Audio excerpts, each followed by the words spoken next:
Good to see everyone. Obviously, of Canadians who have been there for each other. Fringe minority of people who are on their way to Ottawa or who are holding unacceptable views that they're expressing do not represent the views of Canadians who have been there for each other. Let's take the temperature down. He just said they're expressing views that are not allowed. What? That they want freedom and autonomy over their body? That's fucked up. I'm vaccinated, and I think that's fucked up. In a crisis. Okay, political leaders addressing the cross-Canada convoy protesting COVID restrictions, public health mandates, and the federal government. That convoy arriving on Parliament Hill tomorrow and into Saturday. There are some concerns, obviously, about what could happen when it gets here. But what do we make of the political response? It's Thursday. I'm here with At Issue, Chantal Hébert, Andrew Coyne, and Althea Raj. The political response has just been to shit on conservatives and say that they're extremists. That these people, nobody agrees with these people, but they do. Clearly, there's a giant convoy and there's a lot of support. Yesterday, I think a lot of people were asking questions about how far he went, too, in talking about the groups that... Considering the majority can't go out and attend this protest, and the people that are there... I think the risks are fairly small, in as much as this is the organizers of this protest seem to go out of their way to provide comments, as in we are going to ask the Governor General to dissolve Parliament and appoint us to rule the country. We will not leave until... They never asked to get appointed to rule the country. What? Measure in every province and every city is done with. Go down the list. This is so far off from a protest from the 10% of truckers who are not vaccinated that I don't think there was much of a risk to Justin Trudeau there. Okay, so let's flip to the other side there, and I'll come back to you, Chantal, for your take too. But Andrew, in terms of how the Conservatives are handling this, whether it be what Mr. O'Toole said today, obviously calling for no violence, or things that his MPs have said.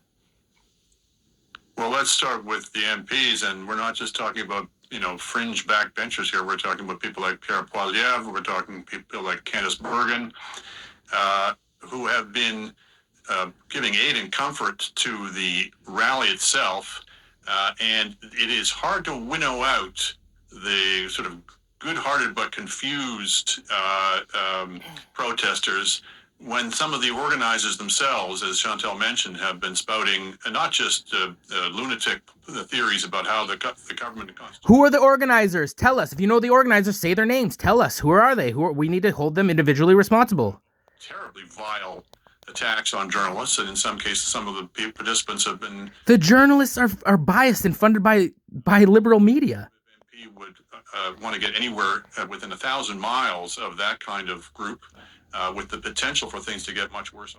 Poilievre distanced himself from the extremists immediately. They're not, what are you talking about? Within the Conservative Party. They're lumping everyone, the vaccinated truckers, they're just saying 10%. The vaccinated truckers are also standing up. What are you talking about? Who are at the very least concerned that group is going to be going towards the People's Party.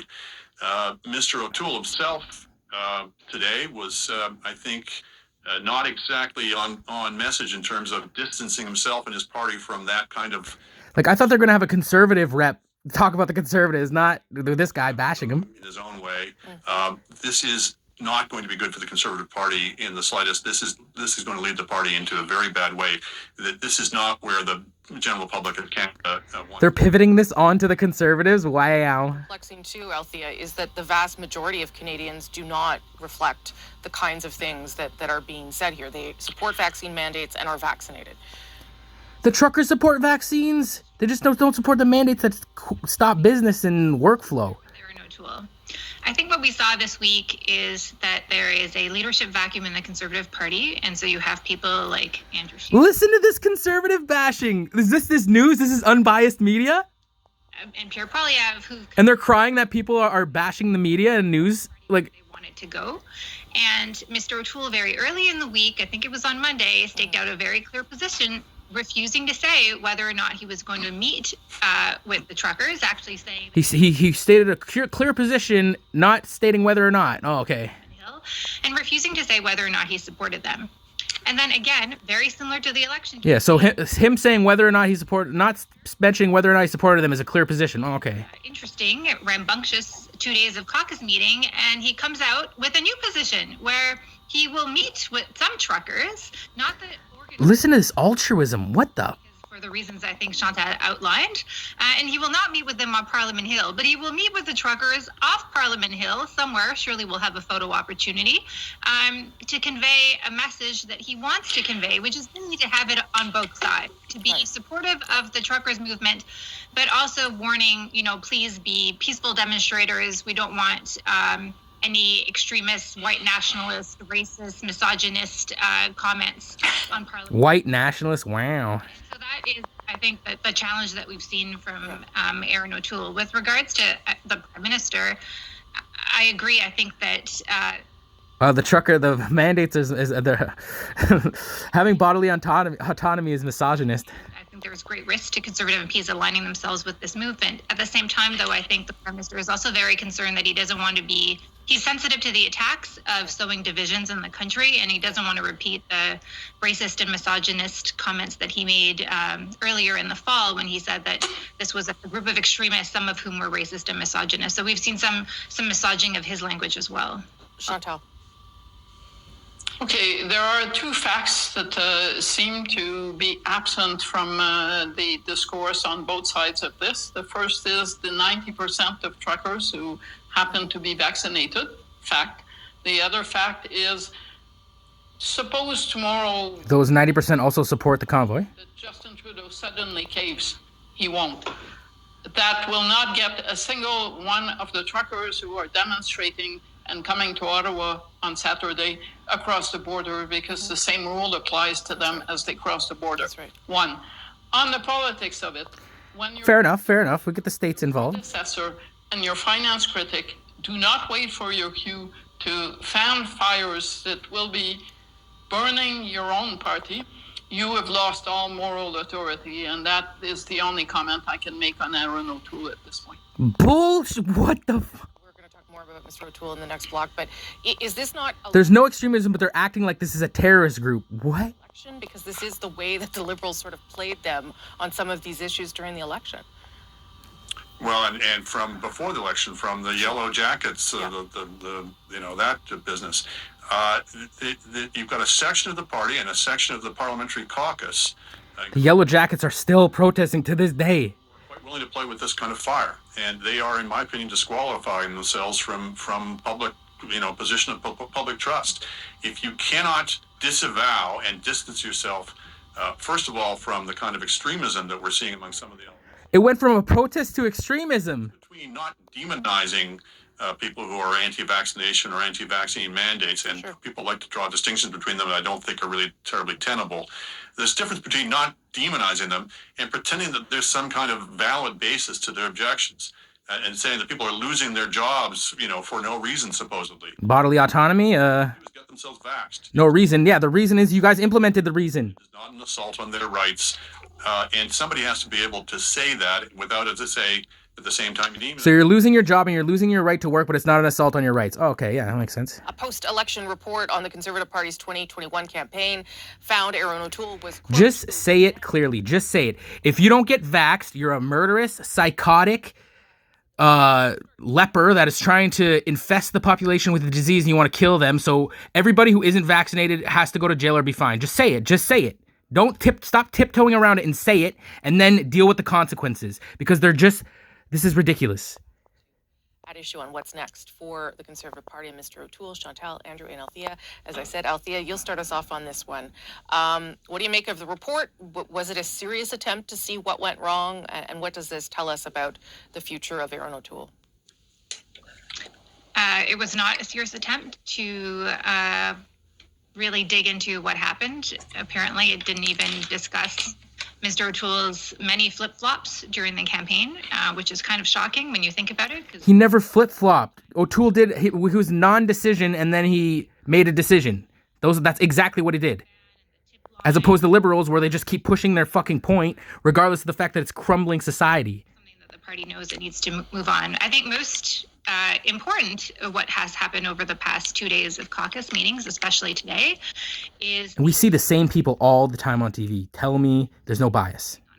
And the days of his leadership are counted. Either he will decide to call a vote with his caucus members, or the caucus will decide to do it for him. And at the same time that you're having caucus MPs speak very forcefully back to their leader, and very clear cleavage is happening within that caucus, you also have riding associations across the country thinking that they're going to follow the steps. Time to look into who's paying O'Toole's caucus off. What deals are they making? Reviews, so something before the end of June as opposed to August of 2023. So I think the takeaway is that Mr. O'Toole's days are numbered. So possibly, what, question mark. Yeah. At least his leadership is coming for a vote. Well, so I was saying during the commercial that I'm only feeling that this week, that I didn't feel it before. Maybe I was talking to the wrong people, but what has changed, do you think, here, Chantal, that now leads us to think that there's real trouble brewing? It's not just this week. It's over the past month and a half, from the Christmas break to today. Yes. That incredible video where he decided to put his face on what was a blatant lie about the Liberals suddenly getting ready to put you out in the cold in winter in a year and a half, which I think... But they are. Nobody can afford housing right now, so... MPs who actually would have wanted him to stay, suddenly speechless. How do you defend a lie, a blatant lie? And then the events of this week just they're a symptom of how weakened this leadership has become over the past week and a half. Seriously, Stephen Harper lost in 2015, and the Conservatives are only waking up to some of the reasons that they lost 6 years, 7 years later? Yeah. That is... What are the reasons? Be specific. Serious here. Yeah. There is very little that is serious there, and a leader who allows himself to be scripted and overmanaged by staff probably is not a leader that's ready for the prime time as prime minister. Well, you would also expect a leader of a party, Andrew, to accept responsibility for mistakes, and I didn't hear a lot of that either today. No, I mean, it's so much larger than that. Look, the problems of the leader... And what mistakes did he make? Both have a common cause, which is that the party is divided. And the party is divided not on some large question of principle, but it's divided between a Yahoo faction that is essentially unwilling to deal with reality, whether it's on things like climate change or things like the pandemic and the vaccines. And so between them and a larger faction that doesn't even know what it stands for anymore. The leader, Erin O'Toole, tried to straddle that divide first serially by running for the leadership.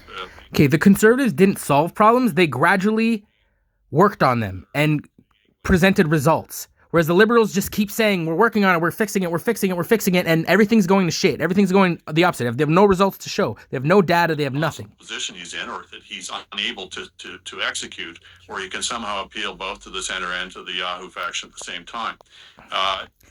Who is the Yahoo faction? Who?